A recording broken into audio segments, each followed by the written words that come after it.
ইব্রাহিম আলাইহিস সালাম একবার আজরাইলকে বলছিল, মালাকুল মউত আজরাইল, নাফরমানের জান কবজ করবার সময় তুমি যেই চেহারাটা হয় তোমার, ওটা আমার একটু দেখাও।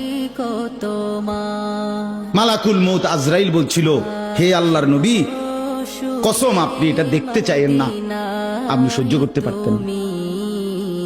ইব্রাহিম আলাইহিস সালাম বললেন, না মা আজরাইল, আমি এটা দেখুমই, তুমি আমারে দেখাও একটা নজর। মালাকুল মউত আজরাইল কোন পাপী ব্যক্তির জান কবজের সময় যে বিভৎস কুৎসিত আকৃতি ধারণ করে, আল্লাহর কসম ওই আকৃতি যখন ধারণ করছেন ইব্রাহিমের সামনে, ইব্রাহিম নবী সাল্লাল্লাহু আলাইহি সাল্লাম একটা চিৎকার মাইরা বেহুশ হয়ে গেছে।